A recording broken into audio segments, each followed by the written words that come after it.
Okay, we're here. I'm just sharing on my phone, y'all, right? Like, you gotta be diligent. You gotta make sure you're pushing through. You gotta make sure you're communicating. You gotta do everything in your power. There's always gonna be excuses out there. Like, hey, you know, we're in a security state with flock cameras all over the friggin' place, just invading country after country to grab more of the resources to build the control grid that you'll all be on. But yet, some of y'all on one side fear all the immigrants and the communists, and the other side, you feel the ones who are toxic. Welcome back to the show, everybody. My name is Craig Pasta-Jardula. This is the TruthWire. I'm here, of course, with my two good friends and co-hosts. I'll let them introduce themselves. You Fiorella. Yeah, I knew that would happen. See what happens? I knew that would happen. Ladies first. I'm Matt Weinglass. Never mind. I'm doing my upholding my end of the regular contribution or occasional contribution to the show. So thanks for having me on here to help you guys out today from the homeless left. Good to have you, Matt. Thank you. Fiorella? Well, we have some breaking news. Are you personal frozen? Breaking news. Am I frozen? She got frozen with. You were frozen with such a stern face too. Yeah, you know, you looked very Russian there for a second. Go ahead, Fee. Introduce yourself. What? We just introduce myself. Is it me who's losing? Is it? Yeah, maybe it's you because I think we're fine. Yeah, we're good. So it's me the whole time that's freezing out. It usually is. Well, Matt, for your information, in 3 weeks I'm moving and I'm getting super duper fast, hard-in wired internet, and I'll be having Johnny Tsunami come over and help me build the studio, so I won't have these problems anymore. Excellent. Good for you. So let's get to the breaking news, fam. I know we all don't have a lot of time here today, but I do want to get to the breaking news of today. So yesterday I texted Pasta. I said, hey, well, I told him live, do you know that we got our monetization back? I don't even remember how many years it's been since we've been demonetized, but it's been years. Okay, we're talking years. Yeah. And I think it was during COVID or around COVID. So it's been like at least 5 or 6. I can't recall. It's COVID is an over fee. COVID is an over fee. We're still but when the whole thing started 2020, it was around this time, maybe before. So Pasta said a couple weeks ago he tried to talk to them and try to get something back, right?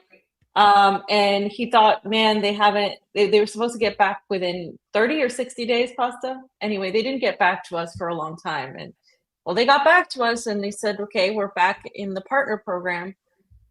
Now, what does that mean? How reliable is this? I mean, I wouldn't say it's reliable, guys. Obviously, if you're going to tell the truth, you're going to, at some point, we see all the time, they'll demonetize videos, they'll take them down, whatever. But I think at the very least, this does give you guys a chance to help us out with the super chats, if I'm not mistaken.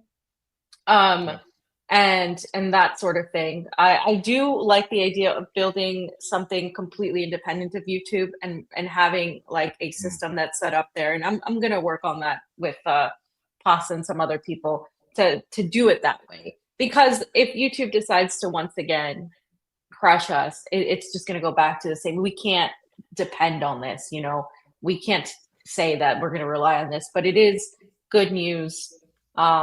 And everything. And yeah, if you want to super chat us, by all means, whoever wants to be the first one. We haven't done this in years. It feels unreal, especially now in a moment where the surveillance, the censorship, everything is just so intensified. So yeah, that's all I just wanted to start off with. Thank you to everybody who supported us in spite of the fact that we've been demonetized, censored, blacklisted, everything. So we're still here. Great news. Congrats getting that done. We're waiting every day for to wake up from our little dream that our second channel, we had to start a second channel because the homeless left was terminated, so we didn't even have a chance to do it. It's just gone. It doesn't exist. So we had to do THL presents second channel, got monetized. Every day I'm like, I wonder when they're going to take it down, and not, it doesn't make sense. Like none of this makes any sense, right? We're just making it up as we go and going through this was flagged, this wasn't. You got your monetization back, great, but how long? So we go with it. But congrats, and just take the win as it is right now, and then we'll see what happens next. Very good. Okay. Yeah. Thank you, Matt. We appreciate it. Yeah, I'm wondering why. It looks like. Super chat. So we might have to do something. We might have to. I'm in the back of the house right now with it. Yeah, we might have to update it because I don't even know. It's been years. We haven't updated, but we will, guys. We will. We just found this out, so good news. Late last night. Great. So yeah, that's that on that. We're still going to be doing the same thing. That right now though, with YouTube and a lot of these platforms, I think whether it's Twitter, Substack, whatever, they have AIs basically running the thing. So if you have a problem, it's part of an algorithm. So the best thing to do for content creators is to try to understand the algorithm. I don't like playing into like the algorithm so much, but there are things we can do to help us out. I know on Instagram, people don't even write the word Israel, Palestine, like they use asterisks to kind of get around that, because if not, the posts are squashed and stuff. So there are certain things we can do to help get the information out, because in the end, it is about the information getting out and not being throttled. So yeah, definitely paying attention to those things. Bam. Yeah, I'm having like internet problems up the yin yang, trying to figure this out. I mean, you look good from our end. You're not freezing or anything. Like we can see you fine. Yeah, but you guys are freezing for me. Like you guys are going in and out. I'm thinking about leaving in and leaving, going in and going out again, because I'm only hearing half of what Fiorella was saying. Fucking so aggravating. Sorry. Yeah. I don't know. Hopefully they'll turn on the thing. I on the back of the house, I changed some stuff right now, so maybe eventually, it will get back there to us and stuff. We'll figure it out. We'll go through everything. I don't see the $sign. There it is. It's on. See the $sign? Let me see. You want to donate to yourself? I'm going to do love you guys. Welcome back. So we will have our first super chat from Pasta. From us. To go. Take a picture. It's very generous of you. All right. So we got the ball rolling. I just want to, hey, look who it is, guys. From the TruthWire. Love you guys. Welcome back. First super chat, like 5-6 years. It is It is funny in a way because we were really moving along, and then look who comes right behind us, old school Chris Allegre. What's up? I mean, so when we got this thing rolling, Johnny came right out of college, came to live with us in California. He came on a trip, and he ended up staying with us and really took the engineering over. We didn't know what the fuck we were going to do at that time. We were trying to use different people. Totally new to the whole thing. Wanted to get a setup where we didn't have to go, because me and Fiorella started in this one studio where we had to pay rent. We would go once a week. They would run everything. We wanted to do it where we can be more efficient and run as much as we can, because we really love doing what we were doing. Johnny came along. He changed all that. We formed a team. We lived in the same household. We ate in the same household. We worked hard in the same household. It really paid dividends during COVID, because some of the work we were able to do in COVID, just going back, and now we can't even access this because that Rockfin, because we weren't allowed to put it on YouTube, and even though YouTube let us come back on, I mean, we were at a point we were becoming self-sustainable on YouTube by itself. The numbers were continuing to grow. We were moving past everybody. I would have up all the channels that we used to watch and channels we were following from the left. They're not even around nowadays, half of these channels, but the numbers of them going up, we went past everybody. And then all of a sudden, when they decided to pull the plug, they pulled the plug. And that's my concerns moving forward, though. Even though they give us the monetization back, we don't have an open source system. We don't know what they're doing. We don't know how they run their algorithms. To me, I believe even if you do have your monetization back, they can still do whatever they can do. Obviously, you can play as much within their rules to try and play within their rules as much as you can to not flag stuff.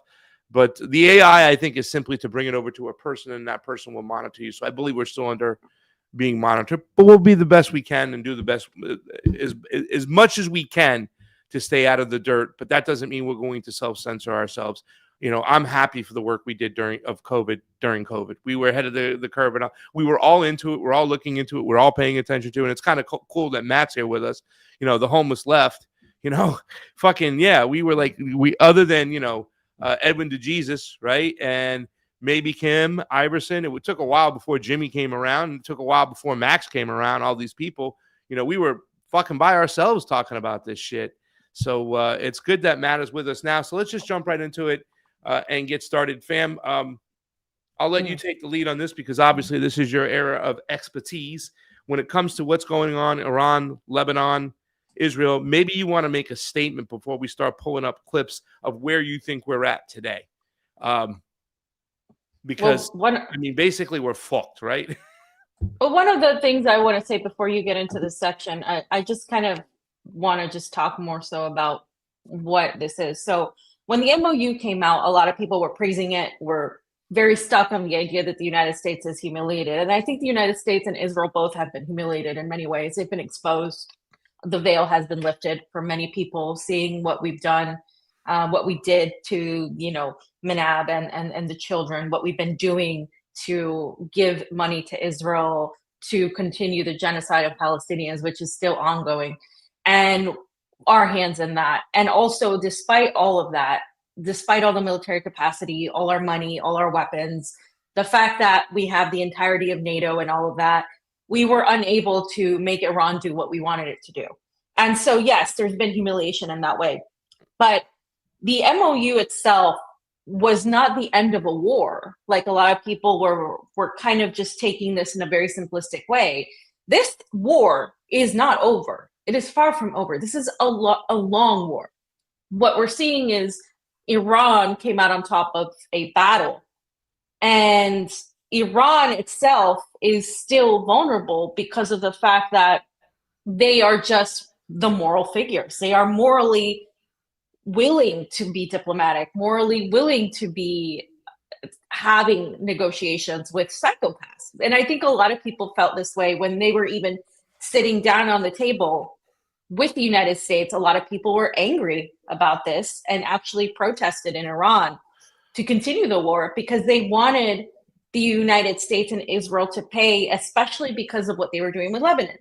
So Iran has attacked Israel because of Lebanon and constantly has been saying, if you don't respect what we stated in the MOU and believe, this isn't gonna go. So there's been this back and forth. And now we know that in Iran, you have the liberals that are basically the politicians, and then you have the Ayatollah, and you have the resistance in the IRGC. And so there's differences there. And we saw that come out, that they were not in agreement with the MOU. They went on with it, but they weren't in agreement with it necessarily, because they understand that you can't negotiate with these people. And so I was one of the people that was like, I'm not trying to be a doomer, because I think a lot of people have just thrown that at me, like, oh, she's such a doomer.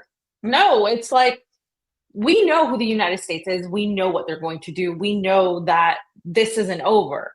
And when Trump was praising Iran suddenly, and when they were going after Netanyahu, we got this whole idea that there was a rift and a fight between Israel and the United States. And this is literally, my blood boils, because the same thing comes back every few weeks, that there's a rift, there's a rift, there's a rift, while the United States' military is merging with Israel's. How can there be a rift when we are seeing Palantir invade every facet of our government and our society in the United States? And further, J.D. Vance being promoted as this alternative to Donald Trump, as the guy that's to be listened to, when J.D. Vance was created by Peter Thiel, the co-founder of Palantir. And I think the knowledge of all of this information that we've all been having and discussing for years now went out the window, because people wanted to see a victory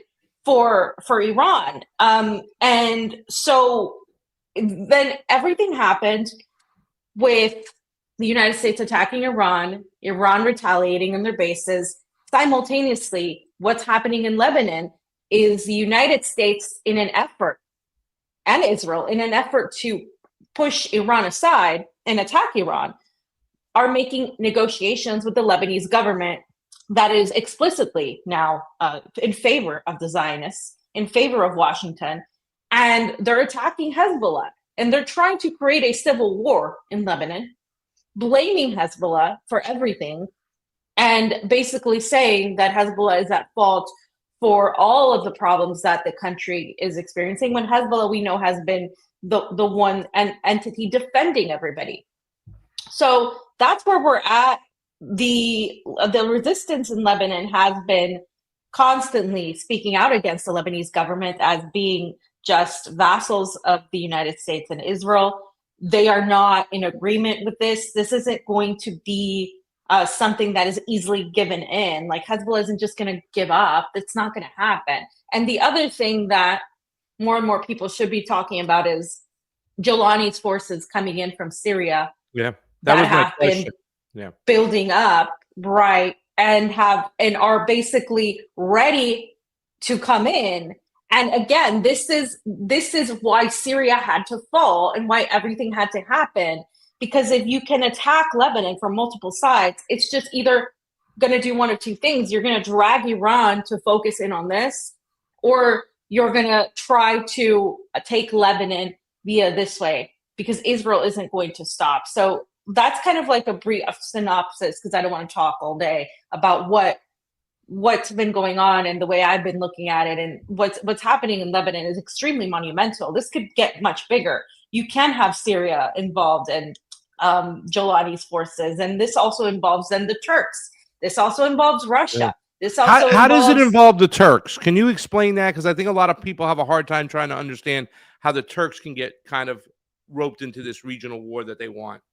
Well, I don't want to go deep on it, but what I would say is there are these forces that were like the minority forces that were fighting when Syria was taking over, that wanted a piece of the Syrian pie. And there was also the Kurdish forces. And so now you have the Turks that are a threat to Israeli interests. Yeah. That Israel, they've worked with them before, but they don't want them to come in and actually just be a problem. So Turkey is in a position too where, yeah, they've kind of worked with Israel to take down Syria, to take it over from the Syrian Arab Army, but at the same time, they know that Israel isn't just going to let them sit there, because Israel considers them a threat. So Turkey is also in danger. You also have the Russian military bases that were established in Syria. And then you have the same forces that are fighting with Jolani. A lot of the Uzbek, a lot of the Uyghur forces that went over to the Jolani forces and were fighting the Russians for years, that are also the same forces being used in Ukraine to fight Russia, which is really like, it's kind of crazy knowing everything that's happened since the fall of Syria, how that finagled into working, and Russia might lose its military base in Syria. And that's also another factor that Russia needs to consider as well. So I think this is much bigger than that. And then in addition, I just want to say you have Ansarallah and the Saudis also, because Ansarallah has said that they will get involved, and they already have in many ways. But there was a statement issued by Yemen saying that we will no longer be divided as a country. We're going to be Yemen as a whole. And they're basically pushing any sort of Saudi influence out. So that was a recent statement made by Yemen. So what we're seeing here is there's so many players involved that this could be a huge regional war. The question is what the United States is going to do. Are they just going to play it off like, oh, we're not getting involved for now? Like, I'm not entirely sure of where they're going to go with it. But what I do know is, in one way or another, as long as Israel's involved, the United States is going to be involved. Matt? I mean, that's a great analysis, Fee. I have to say, we were with you on this from the beginning, the MOU, and that it was really just about optics and theater, and looking close at it, we could tell right away that it wasn't going to pan out to anything except a time waster, but more so, I think more of a stalling technique for whatever the manipulation of the economy. I think that's also part of it, right? We have every time Trump announces a deal, says let the oil flow. These are optics for stocks manipulation, and then also base manipulation. You got to manipulate whatever's left of MAGA to believe that there's some sort of deal. Now, I agree with you that this the optics didn't go exactly where they wanted, or I don't know if they knew this was going to happen, but when you have it so blatantly obvious in the MOU that you have Israel and the US looking like they completely don't know how to negotiate anything, because Iran looked like that they won it on paper. And so that was worth noting. But again, we knew there's no way this thing's going to last. It's kind of like a letter of intent anyway, where you're like saying, oh, we have to get through a 60-day period in order to get to the real contract. And we're never going to get that far. We should have taken bets on wagers on how many days into that 60 days we're going to get. I don't know who would have won the bet to say 0, because it literally was 0 days into the 60 days that we lasted, because number one, Article 1 was broken on several fronts. So it didn't even really matter what 2, 3, 4, 5 up to 14. I remember we talked about this when it first broke, and we were like, we can talk about bullet points 2 through 14, but number 1 clearly says stop bombing Lebanon and no more threats, no more issuing threats to our country from the U.S. So those things were broken immediately, and so it's very weird that you would sign something that you were planning to break immediately. I thought it would at least last maybe a week before there was any threats. But as far as Lebanon goes, I think you're right, Fee. Like, Israel's going to do what it's going to do. They're going to tell us that too. They said, we're not leaving Lebanon. We're going to keep doing what we're doing. We're not going to stop. So they basically said F you to this thing. And like, I also thought it was a huge red flag that Israel wasn't at the table at the mediation with the Pakistan mediation, where you have Iran at one seat, you have the U.S. at another seat. Where was the third seat? There wasn't that was an empty seat. Why wasn't Israel even in the discussion? If they're actively participating in this war, join at the hip with us on everything we do. Where's that? So the whole thing was fake from the beginning, because there needed to be a third signature. It needed to come from either Netanyahu or somebody else representing Israel. That didn't happen. So we knew it was fake the whole time. What did the time buy us? It's hard to say what has occurred other than some little stock manipulation, but make no mistake, we're seeing Lebanon getting annihilated right now. And by the way, just to remind people, what Israelis like to do is sit around and watch the annihilation on big screens and have parties. They're doing that right now as they're bombing the crap and out of South Lebanon, following the same blueprint of Palestine, which we've been watching and screaming about for the last several years. So we know that this is going to keep going, and it's getting very complicated. And like every country you mentioned, Fee, this thing could get even 1,000 times worse than Palestine. Not that you can get much worse than turning, Gaza into a parking lot, but this is like more on a World War III level of chaos. So I don't see it ending anytime soon. Yeah. Matt, I like to say right off the bat, I love your shirt. That's a fly ass shirt. That's what you got from my. Look at the sleeves though. Show the sleeves real quick. Get the sleeves. Oh, very 90s. Look at that. You like dude. that? No, this is my. Yeah, I own that shirt. That's nice. No, I mean, in all seriousness though, I think that right now the questions I have, with all, and the whole memorandum of understanding. This is like, you got me, bro, kind of policy. It's not anything legal or binding. It's not international law. It's not a treaty. It's nothing. It's just a memorandum of understanding, symbolic at best. But I think that Donald Trump thought he can manipulate markets and probably get some of the oil, through what's going on. I mean, obviously I think he doesn't call us shots and he's working within parameters, but who knows?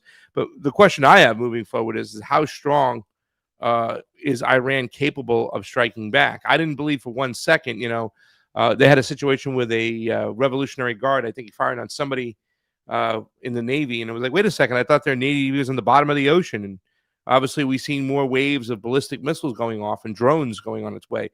At what point, I mean, what's the strength of Iran at this point moving forward? By the way, I loved your tweet, and I think Matt got into it too, about the fact that the United States bombed a country that hosted a World Cup.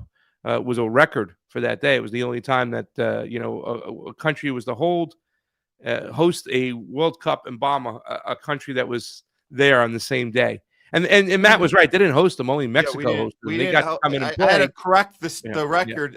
Mexico hosted Iran. We did not. Yeah. So they came in, played, and then sent them out. Like you said, no rest time, no anything. But what do you think? Because I do have this here from antiwar.com. I don't know if it was. I think that. Go ahead, Jayme, put it up.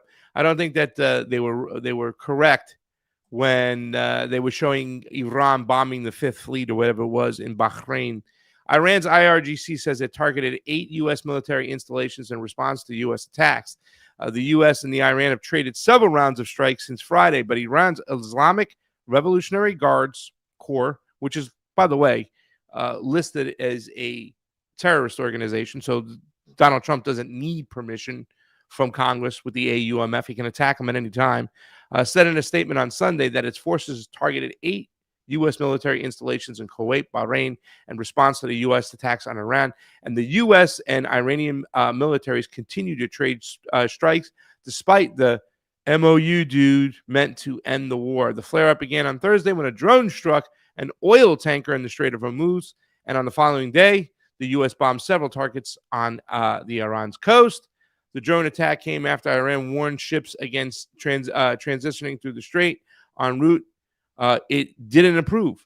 As the UN's International Maritime Organization began evacuating ships through the waterway without coordinating with Iran. So in other words, Strait of Hormuz, you can take it down, Jayme. The Strait of Hormuz is still being controlled by Iran, or unless you want to try to show those pictures. I don't know if they'll come up. Iran is still controlling the Strait of Hormuz. They're still calling the shots there. They're obviously firing back. The IRGC is saying it's hitting installations of American installations. What strength and what power does Iran still have left in the tank if this continues to move forward this way?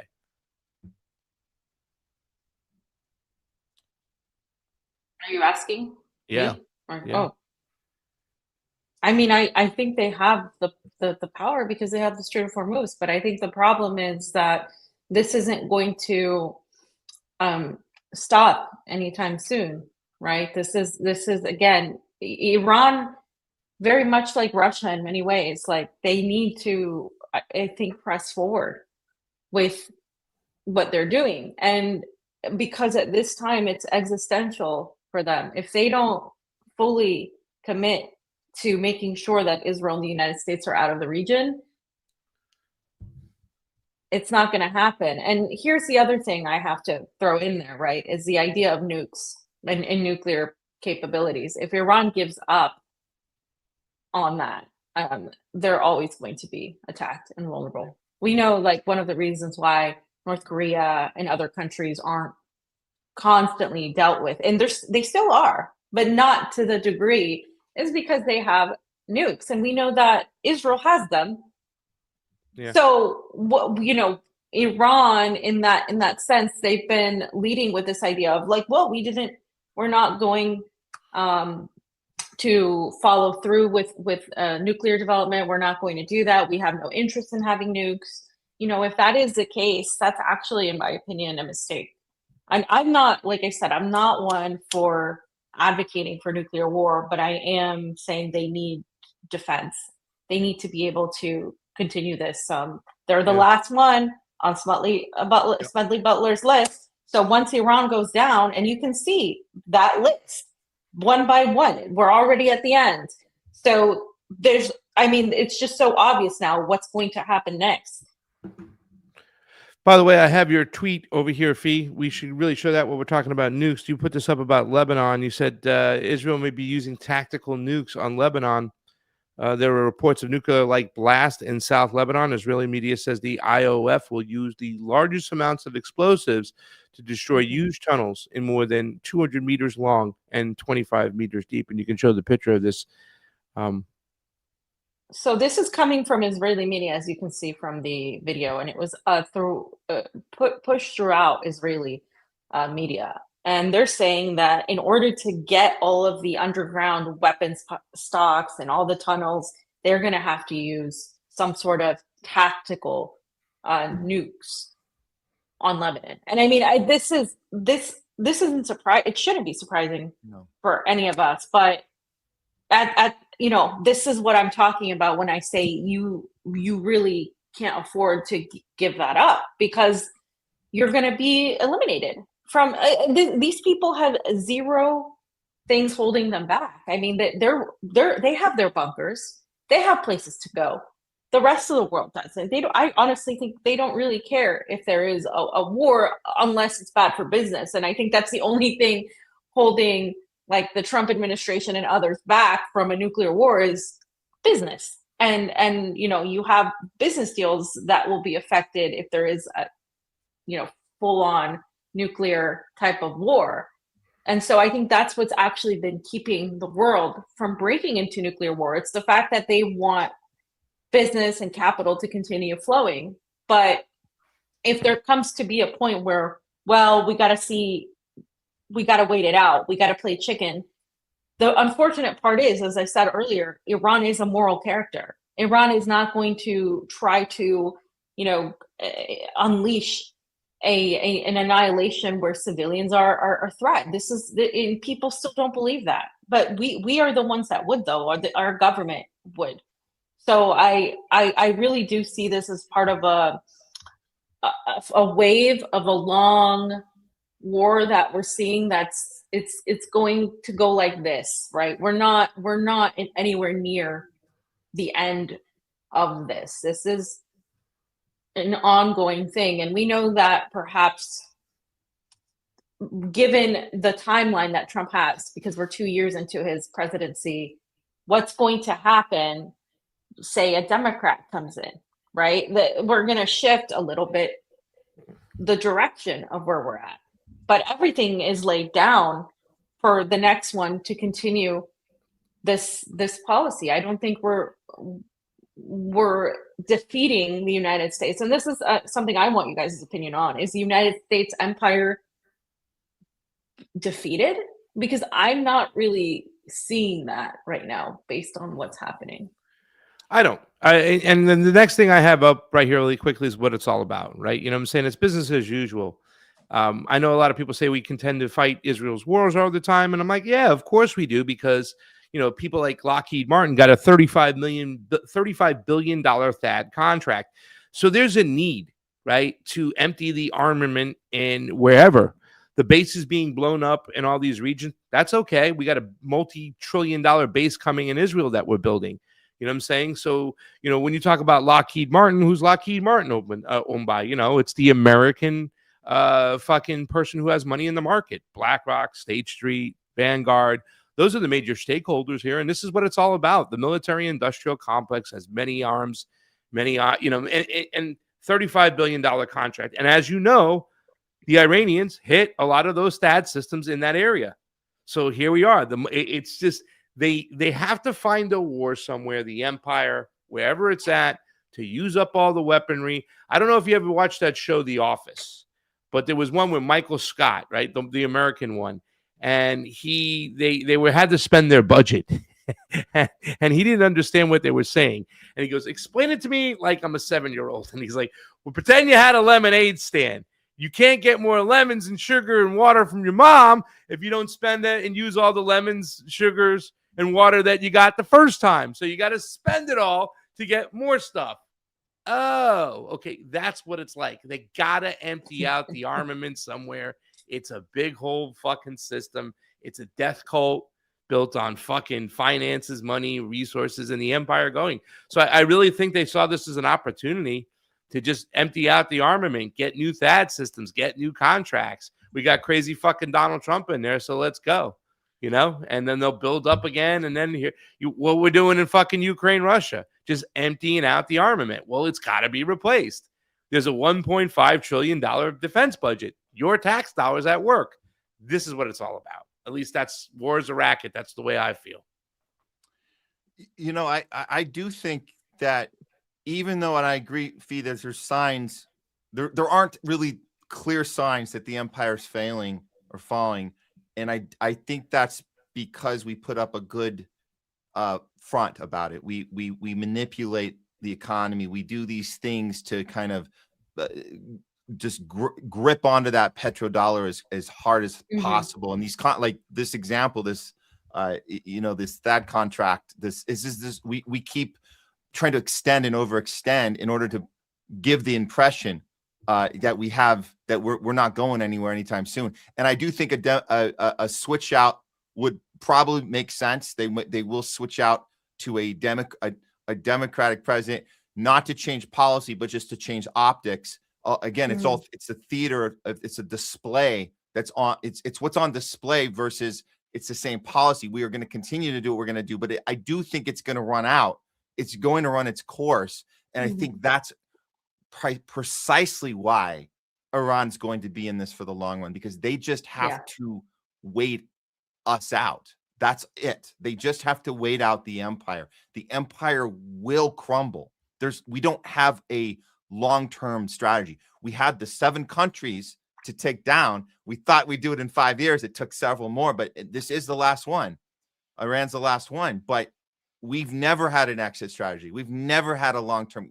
It's the heroin addiction of the power, and the corruption is always momentary. It's always for right now, and we don't look ahead. We can maybe look a year ahead, but we can't look too much more than that.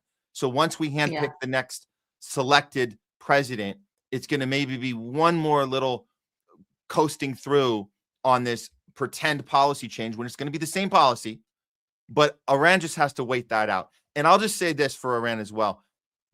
We have learned about the psychology of Iranians. We've learned at this commitment to their being at peace with if whatever God intends or Allah intends for them, they know they're going down doing the right thing. And they have no qualms about that. They have 100% the courage and the perseverance that it takes to see this beyond what we see. So their eyesight is far greater than ours. They can see ahead, and they're okay with going down fighting. We can't even see past our own nose. And so I think that's another advantage they have, to wait us out, wait out the empire. And they're doing this, and like you mentioned, they're doing this on behalf of those who can't, on behalf of Palestine, on behalf of Lebanon, on behalf of Yemen, on behalf of anybody that's been a victim of the billionaire psychopath Epstein class, which is really what this war is, isn't it? Isn't it really the Epstein class versus the world? And I think we're part of that world. We are the ones that have been victimized and controlled and manipulated and played by those those donor class ruling billionaire psychopaths. And they know that. So they're doing this on behalf of us as well. So they will go in for the long run, and we'll see how long this actually takes. But I think the economy it's a rigged system. It can only be sustainable for so long before the petrodollar is completely gone. So we'll see how. I mean, I'm not saying it's going to happen in the next couple months or anything, but let's see. Let's wait it out and see what happens. I agree that. So I just want to clarify, because I do think the United States empire as we knew it is collapsing, and especially that is apparent internally, domestically, right? Like right now, even being in the United States, for me, I can tell every single time that I'm here that things are falling apart. Like in certain like lifestyles, people getting laid off, businesses closing down, less money cycling, less people going out and spending less. There's a lot of things happening and I think Florida is actually one of the places where you can see it the least, because it's more suburban, it's more calm than say like LA, right? Where you can definitely see the difference in wealth disparity and that sort of thing. Very much like New York or Chicago, big cities. But there's definitely an end to Rome, right? There's definitely going to be an end. But what does that do is it transitions into something else. And so when you have that transition, what I'm thinking when I say I don't think the empire itself, I'm talking about the psychopaths, the elites, they are simply transferring their power, very much like the power was transferred from Nazi Germany into the UK and the United States and Israel. That sort of power. It's not just going to easily collapse. What we know as it existed is collapsing, but where it's going, I think, is where is most feared, which is the more international predator Epstein class, which we already know is international, right? From everything we've seen in Epstein. And I think that class is protecting itself. It's looking for new outlets, new places to take. And that's what we're seeing in Latin America, what we're seeing in Albania, what we're seeing throughout West Asia and Asia. And so people are fighting back against that, and we're seeing it. But really, that's all that can be done, is people pushing back and being aware of it. What I fear most is the power transfer into a class that is international and completely takes over, where it doesn't matter if the petrodollar falls, because they already have another way to continue doing what they're doing. And that's kind of what I'm seeing. They're like recolonizing other areas in the global south, and they're prepping to go not just to fight, China, but to see who will come out on top of this war for resources, which is, the next era that we're seeing, including water, which I think will come into play more than I think people think, more than gas, more than that, because we're already, that sector is important, but I think they're looking at beyond, that. So yeah, I mean, I do think it is falling apart as we know it, but I think it's what's coming next could be just as nefarious, if not more. Yeah, it might have something to do with the venture capitalist model of the Gaza plan. We saw the blueprint of how countries in the future, and this is like you're saying, the maneuvering into this new model of countries won't have any. I mean, screw democracy. We're talking about venture capitalists running territories with this like ruling class model that is indefinite and you can't vote it out, because they're calling these shots, and Gaza being that blueprint for that, right? They're trying, so that might be the thing. We're seeing that in real time. We saw that whole outline, right? There was like a 21-point plan, and then we broke that down and saw, oh my God, this is like this new business model of how you control space and how you control people without they don't need a government, right? Because it's one big billionaire class running it with an indefinite rule, like with no election coming up. That's just it. Done. And didn't Trump say he wanted to have an AI government in Venezuela for a little bit to, Oh, well, we saw AI candidates are starting to run. I don't know if you guys covered that. There was they were running an AI. I forget where they were running an AI candidate. We're like, this is trippy, man. This is like, where are we going here? But then again, you go, aren't these candidates kind of the ones that are in office anyways? Aren't they kind of AI anyways? Like, but it's like, but to see it like actually like on a ballot, like I forget which country did that. It's unbelievable. This is a whole new world we're living into. We're moving into this technocratic, digital ID surveillance state, global surveillance state. It's not just about the US. It's not, it's not, but we see the model being tested, right? We see it in UK, we see it in the US, but it is ultimately a global international model. And I think that might be the thing we're heading towards, right? Is no more countries. It's just one big global cabal, right? So you're either with them or you're against. That's it. It's the people versus the cabal. One big world domination, I guess. I'm having internet problems. I lost half the things you said there, so that's all right. Fucking sucks. I'm gonna try to just not a lot. Just Craig, go like this. Yeah, totally. Be like, sure, what Matt said. Whatever Matt said. Yeah. You were speaking, right? Not Fee. Whatever Matt said. Yeah, he was speaking. All right. So fam, so let's go ahead and because everything that we just talked about, Matt, I think has a lot to do with the next section, which is Latin America and the tragic outcomes that are taking place over there. I mean, the candidate that has effectively won in Colombia and won with quotation marks immediately gave his allegiance to Israel. Mm-hmm. I mean, this was done just faster than we could even think. Fam, you have a tweet up here. Why don't you start off with that, and then I'll go from there. Well, it's just the new president, Abelardo de la Espriella, the new president of Colombia. The Jewish people are God's people. I will never hesitate to defend Israel. I think it's a little bit fucking, at this point, just so in your face, forward, too obvious what's going on over here. It's just, yeah. And don't get me wrong, as big brother, little brother, whoever the fuck is in charge, whatever, if it's just being controlled, I mean, there's going to be so much money. When you talk about left wing versus right wing in Latin America, you're talking about something totally different. Right wing is not just about conservatism and, Christianity, Catholicism in Latin America. It's more about allowing the empire in, allowing multinational corporations in. Left wing in Latin America is all about class and labor issues. You know what I'm saying? It's about, who controls the means of production, that sort of thing. When you see all of these people coming in for the outer rims of fucking Bolivia and Peru, it's because they're the people who work in the mines and they work with the resources and they're trying to protect it, nationalize it, make it benefit themselves, not allow it to be stolen by the West. And, when it comes to the case of Colombia, Colombia is once again the only Latin American NATO member out there. It's an honorary NATO member. Colombia is. I don't know why.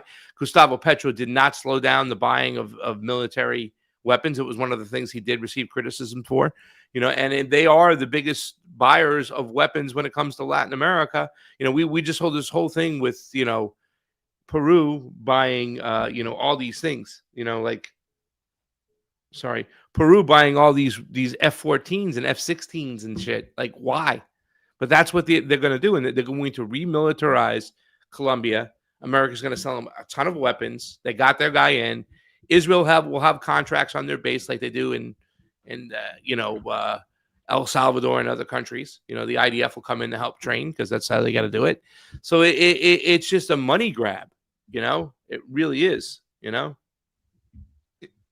mean, can you? Yeah. Go ahead. Go ahead. Oh, okay.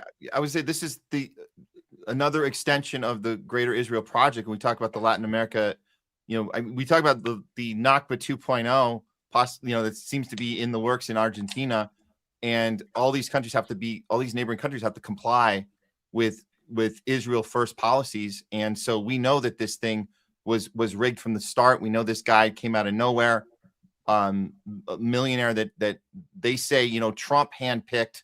But, and we talked, and Craig, we talked about this on our show too. We talked about, who's driving the bus here. But in reality, yes, of course, the U.S. can benefit financially from this.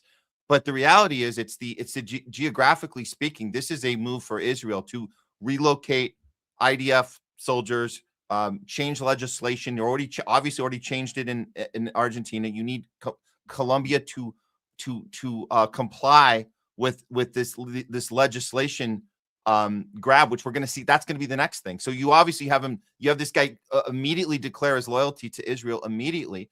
We also have to look at the rigging that happened, because we know that even Petro said himself that the servers that had their IP addresses, they were changed in the middle of the count, and you could see it with your own, like, it's clear as day. Like, he reported on this before the results were the final results were announced, and he says, we've traced this to Israel. Israel has rigged the IP servers in the middle of this count. So that's something that is coming out. Like, we saw this a week ago, and obviously nothing's going to be done about this. But when we look at who actually handpicked this, because if you go to Western media, it's like, oh, this was a Trump endorsed guy. What's wrong with that? It's like, well, first of all, you shouldn't be endorsing candidates in other countries to begin with. So that's weird. Yeah.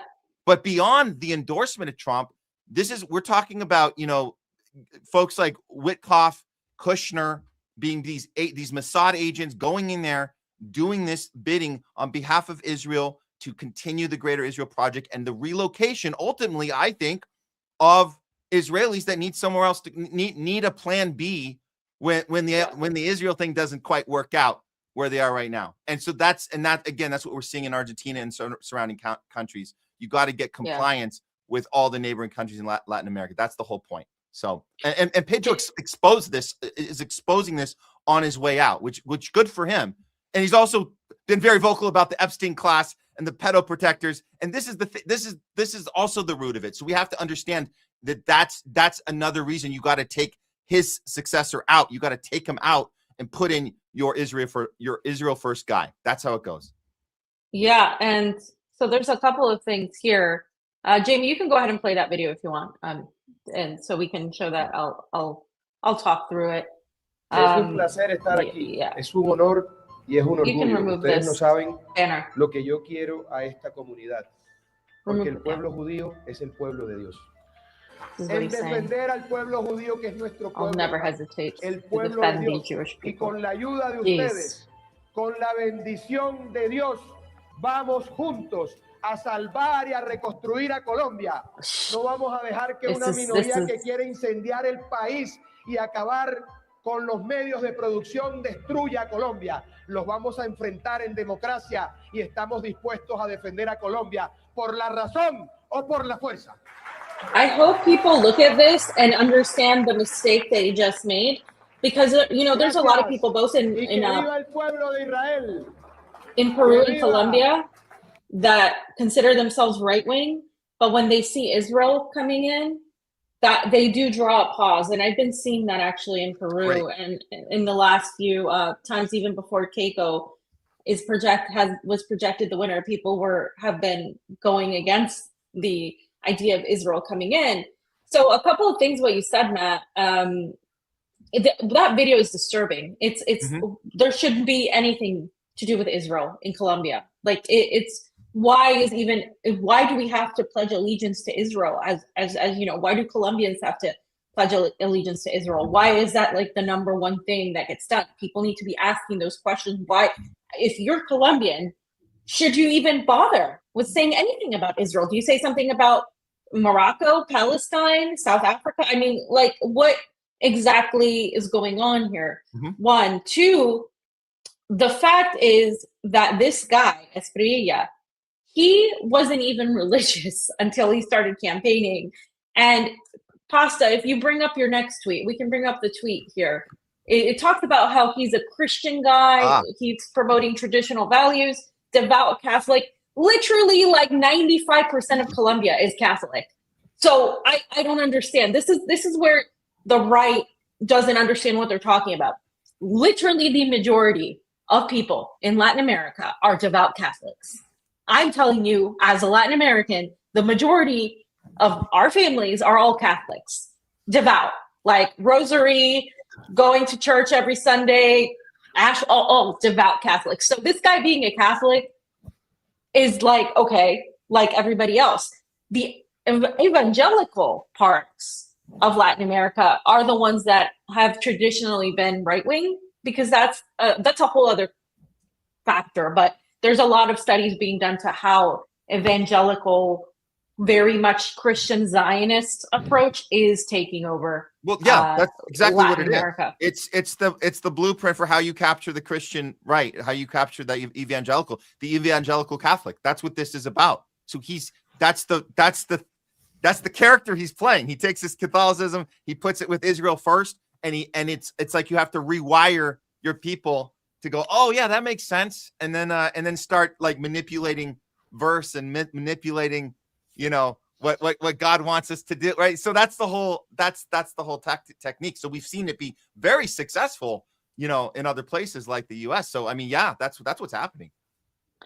Exactly. And what you mentioned about Petro talking about the elections, Pasta, I think you have something in here about that. One of the other things that was mentioned that happened was Marco Rubio received the tally sheets immediately as they were happening, as the quick count was happening in Colombia. The same thing happened in Peru, where the State Department received the results of the election. Why does the United States get to receive the results of the election before the people of those countries receive them? One, why does Marco Rubio have anything to do with it? And so the allegations are that Colombia and Peru were both told the numbers have to be a certain way or you will have problems. And this was, of course, talked about endlessly in Peru, but Gustavo Petro was the president of Colombia, was the one who literally exposed this to people. And, and people are like, what the hell? So we all saw this happen in real time. Of course, they're painting him as, this narco guy. He's going to come in and he's going to continue the cartels, supporting the cartels and all of that. And so what did Ivan Cepeda do? He literally gave up with less than 1% of a difference. He gave in and recognized this Priella's victory, which he shouldn't have done. And he has been criticized for that. But the whole thing is like, if he didn't do it, he would have been, accused of this and that, of promoting civil strife and not going through a democratic process. So they got everything in the bag, because if you speak out against it, you're a sore loser. You're trying to make the country unstable by creating protests, because there were protests in Colombia that happened immediately that were happening.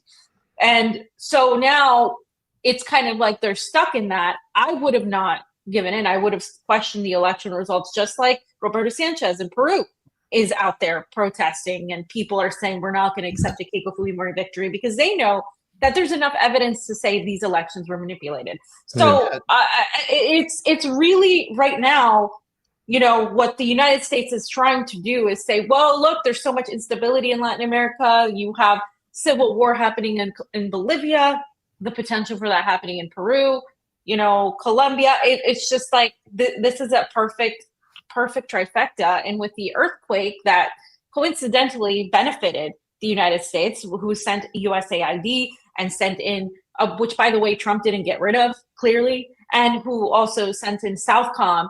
Now they get to not only help Venezuela, but promote this idea that Chavismo and the Bolivian Revolution failed to protect the people from earthquakes, while simultaneously they haven't lifted the sanctions in Venezuela. So they get to promote this idea that communism or socialism failed in Latin America, which is why everybody's going right wing. And this is going to be great. And look at Javier Milei, perfectly had set up the Isaac Accords in Argentina, and everything you're seeing now in every single country is an extension of the Isaac Accords, and it is absolutely tragic. Yeah. Usually they say that in these elections, the overseas voting never really makes a difference. In this particular situation, they say Colombia was so fucking close that the overseas voting, the citizens outside of Colombia, made a difference and overswung it. Same thing with Peru, with Keiko. Like, what I'm saying, usually it doesn't get that close. And don't get me wrong, Keiko Fujimori's election against Pedro Castillo was very close. It was a nail biter. So more investigation needs to be done on that particular election. I don't know where Roberto Sanchez Palomino stands to this day on it, if they're going to keep going through this. But their inauguration... He's not accepted. He's not, what is it, the 19th or something? No, the inauguration is July 28th. July 28th. Jeez. Yeah. Watch out. Watch out for that one. Now, Colombia, we witnessed a lot of elections in Colombia. We went there before too as well. And they have very transparent voting, mesas, they're called, representatives for each party at each table. They have certain amount, like I think 700 ballots at each table is the most they could have. How many votes they have after, they have to make sure that they equate to each other. They post the results right in front of everybody. They count in front of everybody, However, the tabulation machine, the central tabulation machine, is the final word. It's the more official one. So I think there's been some fugazi business over there. I have to look more into it, see what's going on. But somehow I think they said that the central tabulation is where the fuckery took place. I'm going to take a look into it, see what's going on. But also something to note that after the Brazilian election last time, the country almost went into turmoil. You know what I'm saying? It was they had their own January 6th or whatever you call it on January 8th, and it was really bad and it wasn't accepted, and it was harsh for the country that in Colombia, shortly after the second round, I think like maybe 2 days later, there was a picture of Gilbert Hernandez and Gustavo Petro shaking hands saying, let's unite the country and move on. They didn't want to talk too much about fraudulent votes or whatnot. And Pedro Castillo won by a significant amount, but it seemed like there was some type of agreement between parties to say, let's shake hands, let's move forward, and let's just, let's not drag the country into an audit situation where it's just going to be divisive. It's not going to help anybody.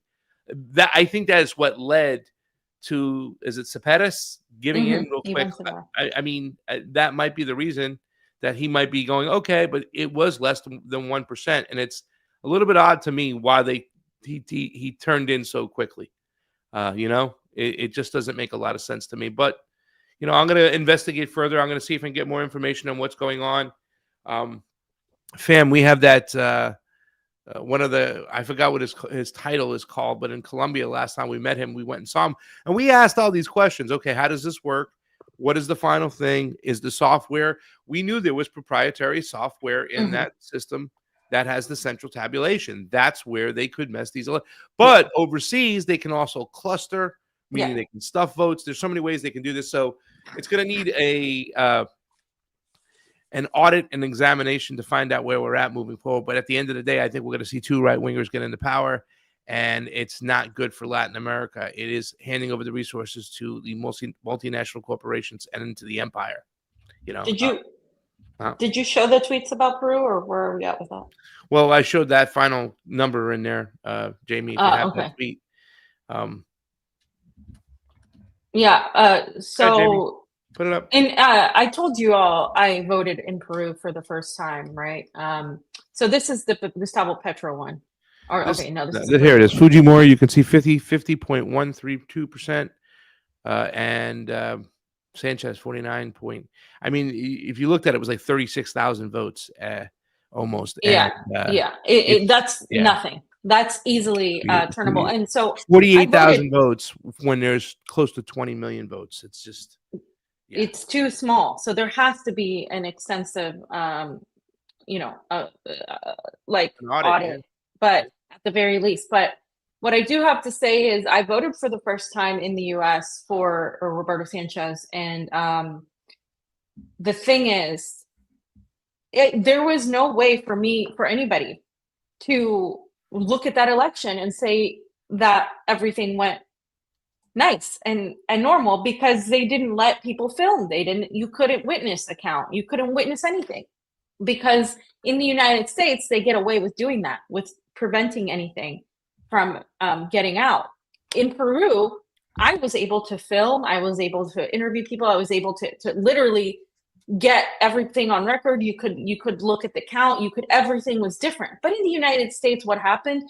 No, you can't film, even with a press pass. No, you can't do this. You can't do that. They were watching people. It was just very odd. And unfortunately, the diaspora is mostly right wing in these countries, and so in the United States in particular. So how did we know there wasn't an inner working of a situation where they could control everything? Because they could. And they would have their people in place. There's no way to control that. Yeah. And so, I don't trust that the United States didn't do their part as well.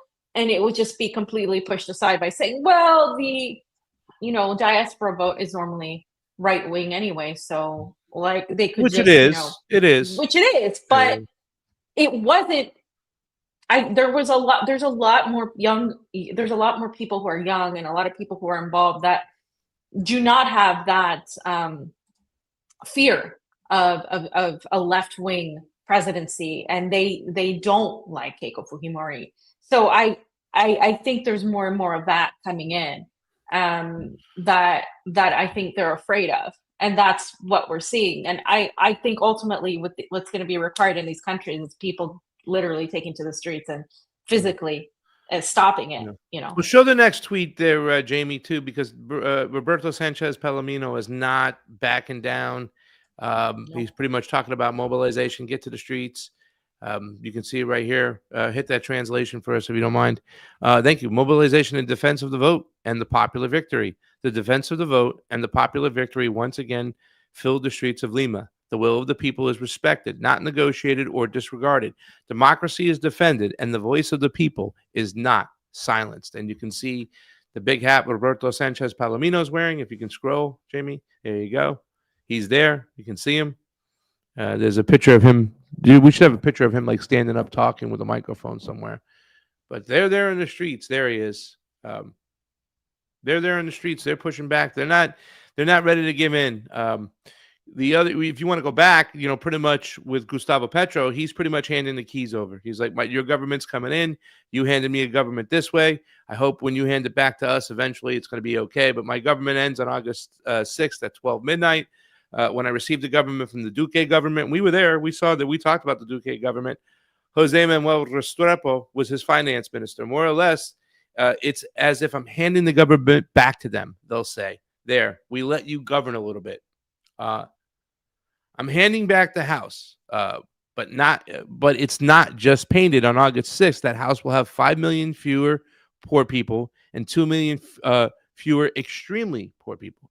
So I just, I can go on and on about this. I don't want to read any more, but he pretty much just says that, he's turned things, he's twisted things, he's done this, but now it's back to being your government. And I don't think the question about where we were then versus that government now, I'm like, why? Why are we handing this over when it's less than 1% until we figure out what's going on? I think that's the big question right now. I know there'll be arguments about Gustavo Petro's government, and I can tell you this much. Gustavo Petro continued to buy weapons. It wasn't like he cut down the military assets that were going on. It was one thing he was questioned about, like, why are you still keeping these contracts going? But he did, and he stood by them. He's made statements about it again. But at the end of the day, I don't think the question is how it's been changed over, whether it was more beneficial for the left or the right, but why are we doing this? Because it doesn't add up to me whatsoever that this guy can come out of nowhere and win this election the way he did. So I'd like to see more evidence and see the evidence they have pushing against it. There's so much more transparency in this election that they should be able to find where the fraud came from. It's meant to be that way. However, we've seen the tactics from the West before, how they helped out in Venezuela, how they can control the narrative, and it's hard to push back against that. But it appears we'll be changing presidencies sooner than later, Brant fam. Yeah. I honestly, I don't think we're going to see either of these countries be stable because of this. So maybe that's what it's required. Matt, do you want to do the earthquakes with us, or do you have to get on out of here? Well, or do you want to make a comment about this? I'm sorry. I do have to take off here in a moment, but I'll say this. The real story here on the earthquakes is direct energy weapons. That's the real story. And you guys can talk. No, you can go through all the benefits of the U.S. because there's plenty of them. But we can talk about, if we really want to get to the bottom of it, we can talk about HARP and their experiments they've been doing for years. They have programs that are designed to inject energy into the atmosphere. We understand there's patents in place that include earthquakes. Hugo Chavez called this out back in 2010 when he said that the Haiti earthquake was a likely result of a U.S.-built tectonic weapon. That was in 2010. So we can talk about coincidences and what a great opportunity we can take, but we knew it was coming before it happened. The 27 minutes before the earthquake struck, there was a warning issued from the solar system geometry survey, which never issues warning. We were told we can't know an earthquake is coming. There's no weather prediction for it, even a minute before, but they knew 27 minutes before it was happening. And I'll add this in at the end, and this part might be more interesting to you guys if you don't want to, if you think it's too soon to talk about controlled energy weapons, direct energy weapons. You guys should look at this part, the part about the children being taken immediately. There are these groups there right now that are taking traumatized children, and they're gone. They're taking them into child trafficking. This is happening. There's multiple reports of that happening right now. What are these groups, these NGOs that are showing up out of nowhere, that are there to help families? So that's all. This all needs to be looked in. We're going to cover more of this on our show tomorrow on the Homeless Left, really get into this, but the numbers don't lie. We're offering $150 million in aid when there's clearly projected to be $8 billion plus of damages. We haven't, like we mentioned, we haven't lifted sanctions. We stole all their oil. The people missing, there's still 68,000 and more missing right now. And that includes the children, which, spoiler alert, they're not going to be found.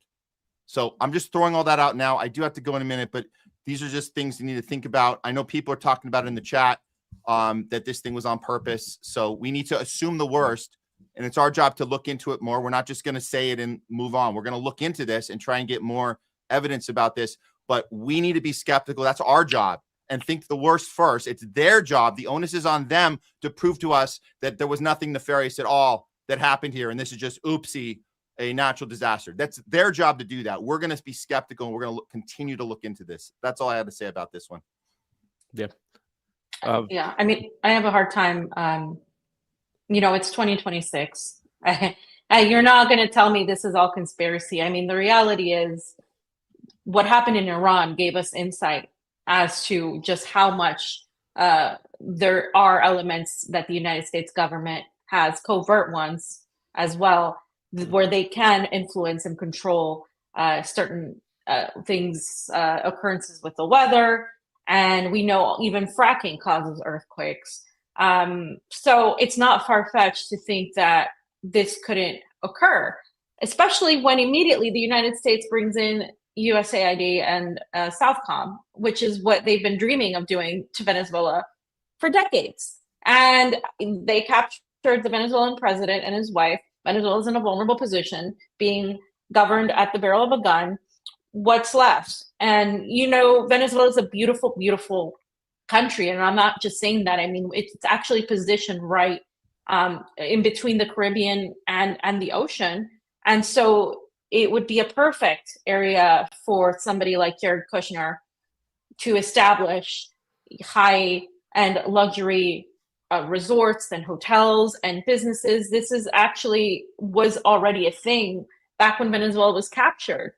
And I think the United States wants to return that and to that and exploit it the same way they're trying to do with Cuba, in a way that's a little bit more through economic interference. And so is it far-fetched to think, wow, this is coincidental? 2 back-to-back earthquakes that destroy Venezuela, an already vulnerable country. And if the United States really cared and wanted to help, they would have lifted the sanctions. But instead, they're trying to make Venezuela dependent on them and come in and rescue. And they're also trying to, of course, blame it on socialism and the Venezuelan government. And, it's just, for me, I know there's a lot of bad happening in the world, but it's too perfect for me to see this happen to Venezuela. Yep. And then suddenly the United States gets all the pieces on the chessboard, perfectly favored for what they seek to do. I'm not buying it, Yeah. I'm just not.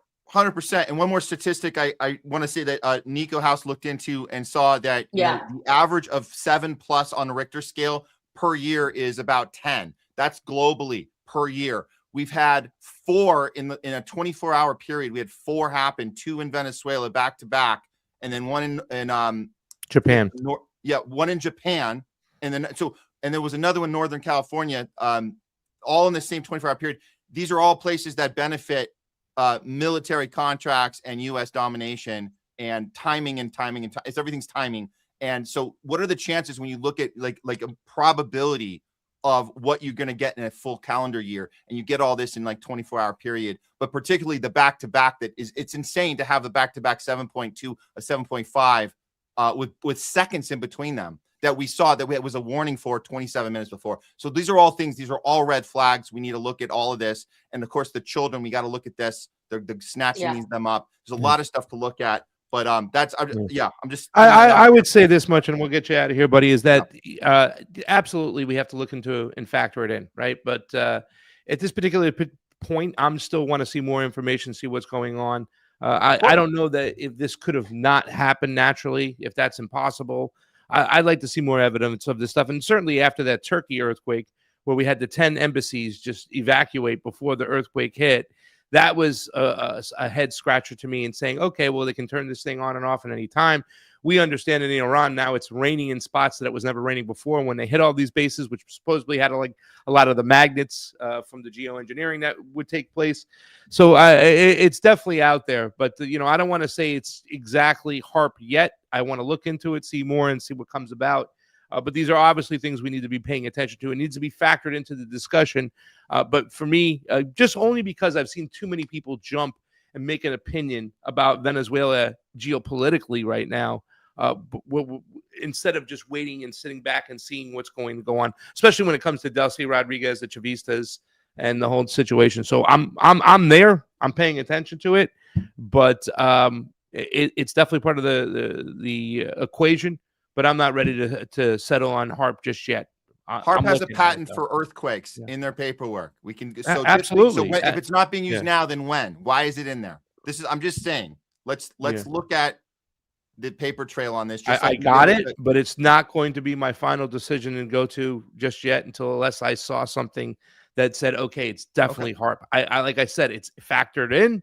It's just not the answer right away just yet to me. So I will say that as somebody that, in Peru, for example, they're ready for earthquakes because they notoriously have them all the time, kind of like in California.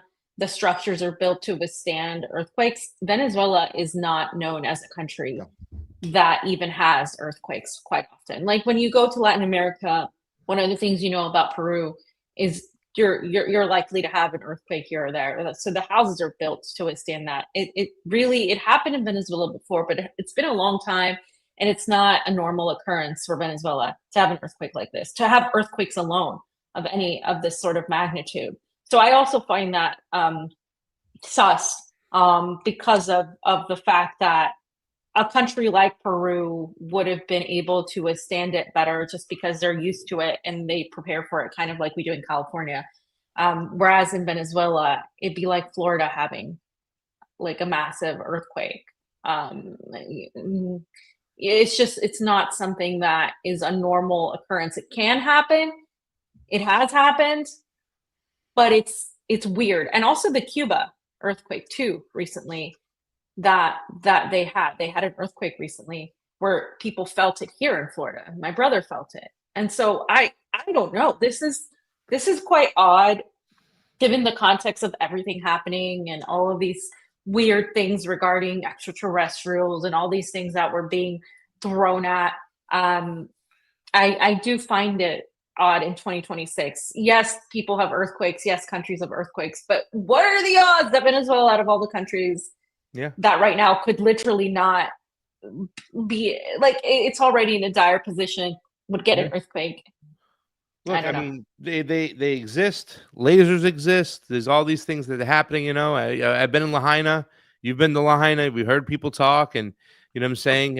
They definitely have to be figured in onto what's going on. Can I add in just if we're saying it out loud as an absolute definite possibility. No one is saying we have exact, scant proof. Right. But we're saying it's in the conversation. It has to be in the conversation immediately, not wait a week or a month or a year or 25 years in the case of 9/11. Like, we have to have the discussion, right? So what's the worst that could happen if we're wrong?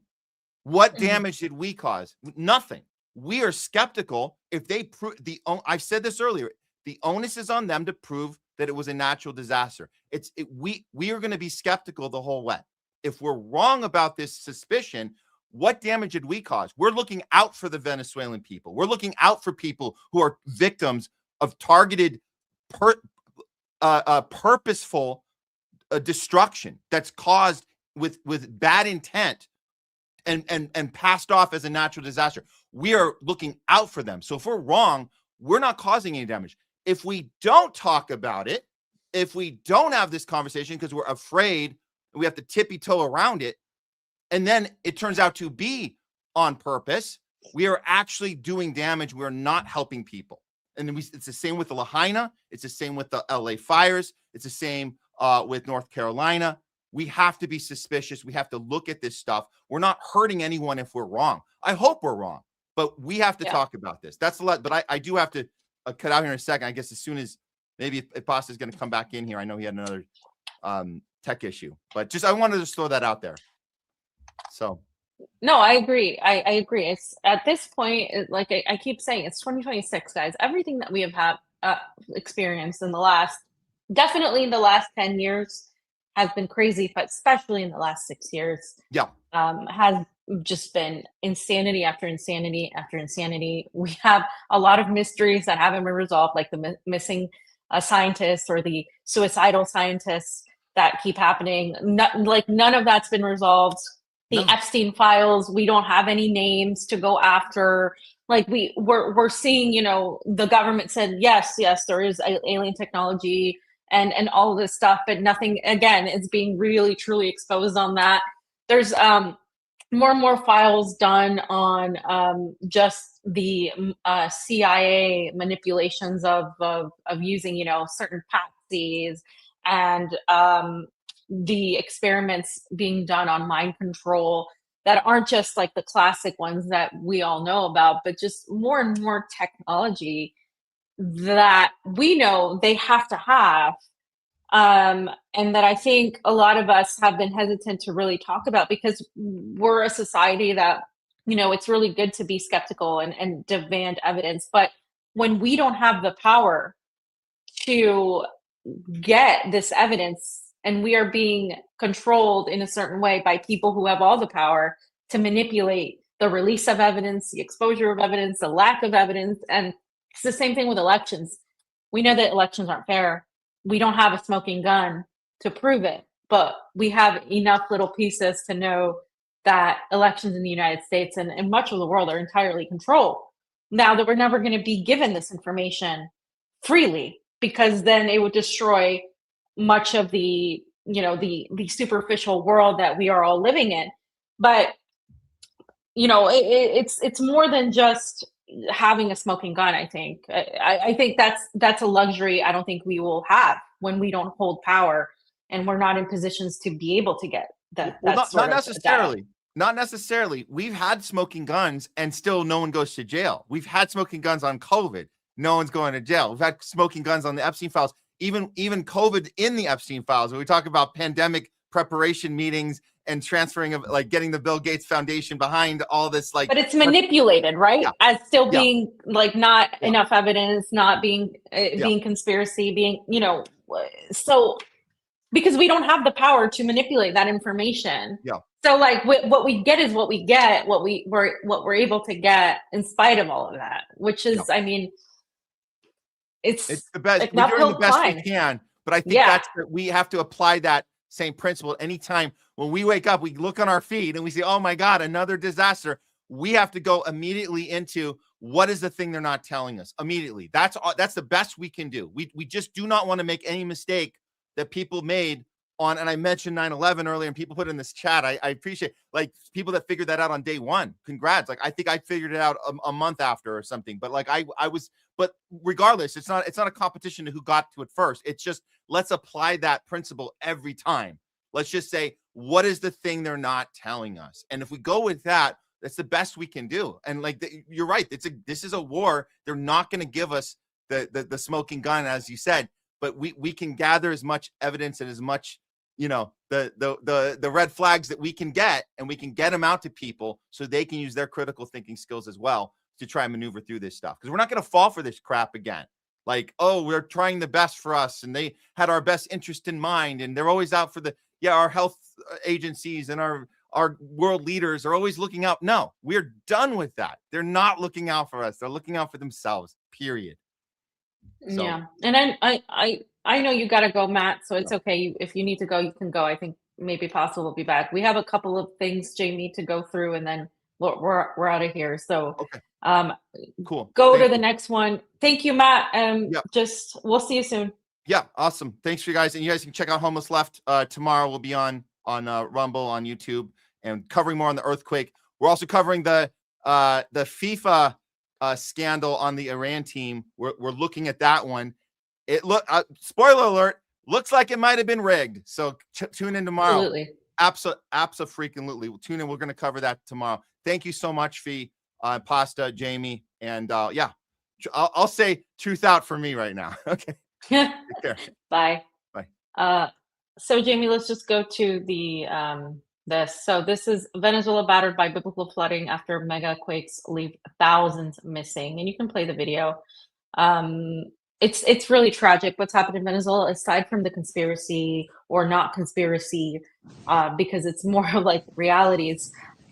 What's happening in Venezuela is tragic. You know, we haven't heard from some of our friends.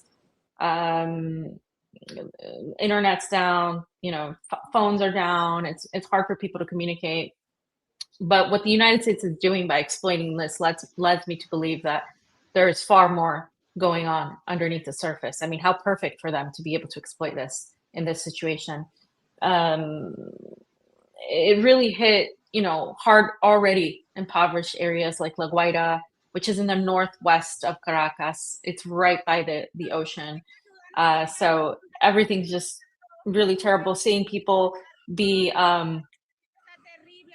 discovered with life, clinging onto life under the rubble is extremely, it's hard to watch. And also children being taken and dogs and you know, animals that suffered throughout all of this. I'm glad the Venezuelan people have others supporting them. We know Mexico has sent, we know pretty much every country in Latin America has sent help. There's been recognition of this worldwide. And so the United States and Israel coming in and pretending that they care, that's what's been really nauseating of this whole thing, because we know that there is something that they're interested in, right? Yeah, and watching Delcy Rodriguez thank Donald Trump, I mean, the man who kidnapped and sequestered their president, Nicolas Maduro, is, I think, obviously there's going to be emotional reactions to seeing that, but we do have to understand that Venezuela is in itself being attacked in a media war, propaganda war, and also, you know, politically, economically, etc. So this is, it says Venezuela has no respite despite severe flooding due to the overflow of the Chavascuencito River in Chavasquien, Portuguesa state. After more than 8 hours of intense rain, water and mud have already invaded the streets and homes with a community alert. So this has happened after the earthquake. So now there's flooding from the earthquake, a complete state of emergency in an already vulnerable state. So I honestly think that right now it's important for Venezuela to have the support of everybody that can possibly give it, and find ways to help Venezuelans themselves just in general. But I something in me just does not think this is just an unlucky natural event that just happened to Venezuelans. The timing of it is just too much, along with who benefits from this, along with the actions of the United States in post this, and also along with everything that's happening in Latin America right now, in terms of the Isaac Accords, in terms of the expansion of Zionism into Latin America. You can't tell me that this is just a coincidental earthquake. Is it possible? Back to back? Possible, but highly, highly unlikely. Statistically, as we have talked about, unlikely.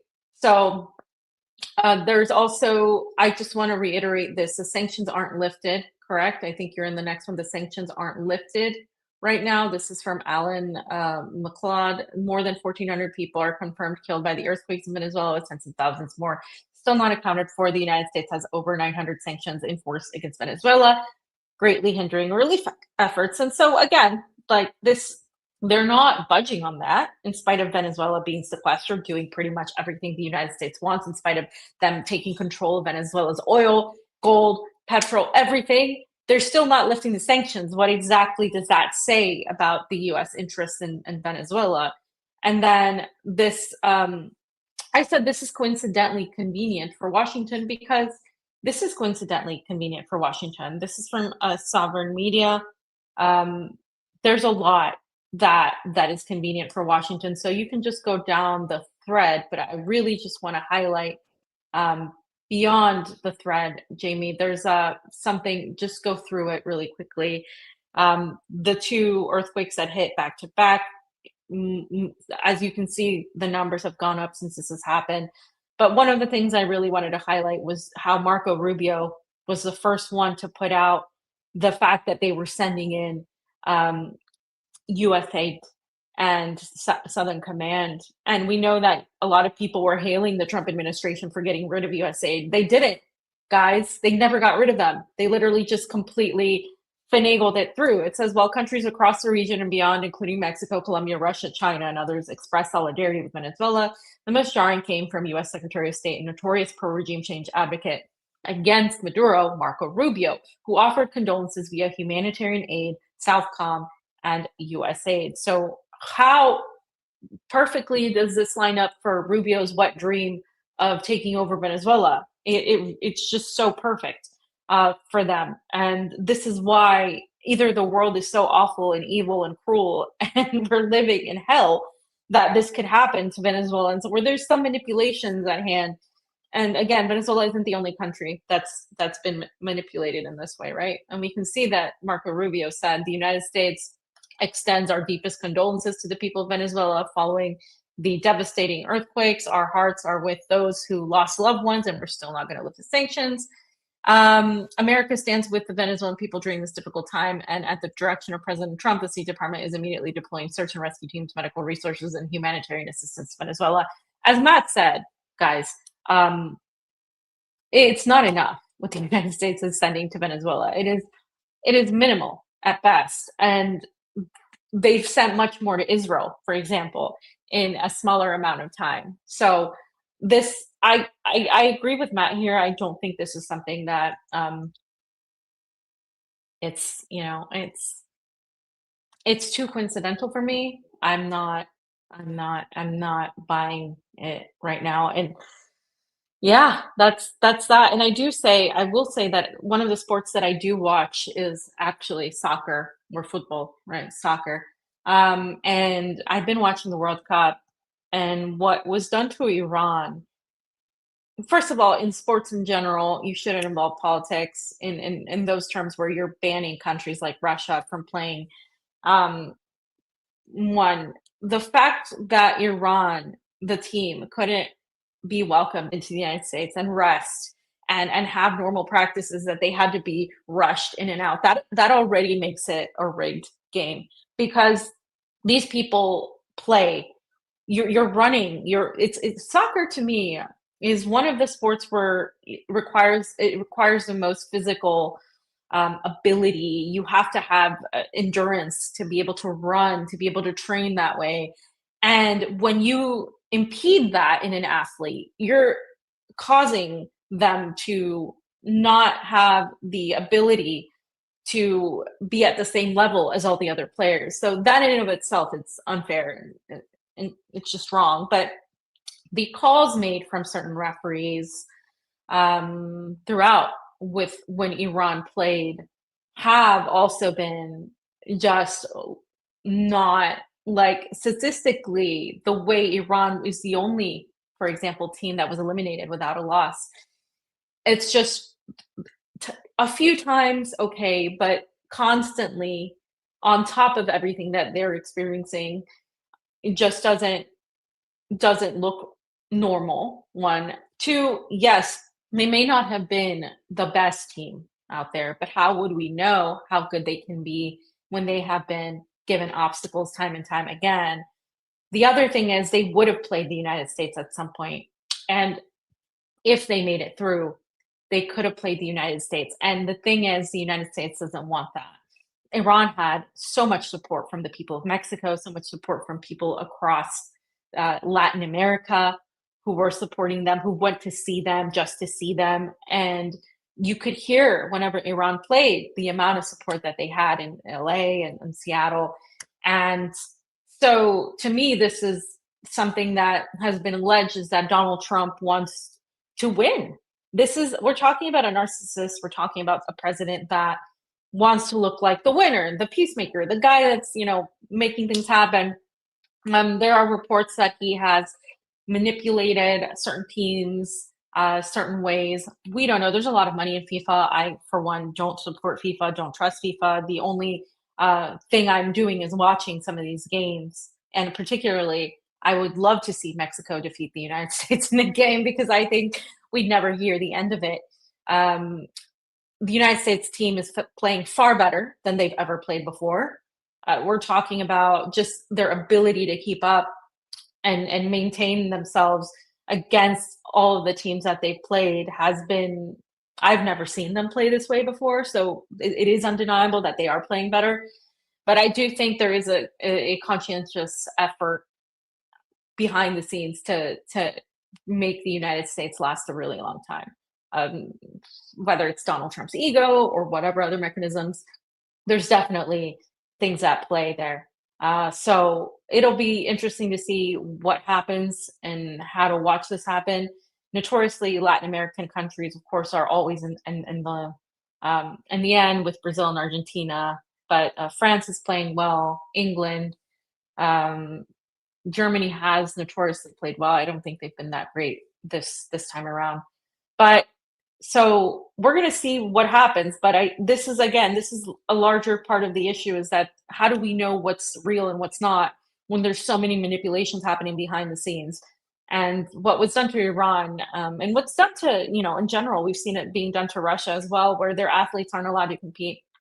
Is truly disgusting and truly a detriment and a black mark put on sports and put on it in general, the United States as a whole, to be able to just manipulate things, to just make Iran look like be at fault, the players at fault for this war that is happening.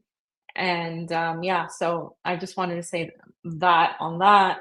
I have an episode coming out today on Substack with Vanessa. I was on BetBeat Media. We talked a lot about a lot of these things that we talked about today. So I reposted that on the Substack if you guys want to take a look at it. And then there's a couple of things. I'm not sure where I'll be next week, but I'll let you all know on that. But we did get our monetization back, guys. So we do have abilities for super chats now. So next time, feel free to do that. I want to thank Pasta for being able to do the show last week. And hopefully we'll be back on track soon. We'll see what happens. There's a lot of things happening this month right now. So I'll keep you all posted, and we'll be seeing more. You'll be seeing more of us soon, hopefully in the next few months. So that's all I have for today. I think Pasta's been having internet problems. So Jayme, we'll see you all next, I think, Wednesday. We'll see you all Wednesday, and that's it. Yeah, and it's been like 6 years. Yeah, long time listener. It's been 6 years, I think. Yeah, it's been a long time since we got it back. I don't want to rely on it, like I told Pasta, but there are, it does help us, I guess, stay in the algorithm and, be there. So, so that's it. Thank you to Jayme on the ones and twos for everything, and we'll see you guys on Wednesday. Bye for now. Truth out.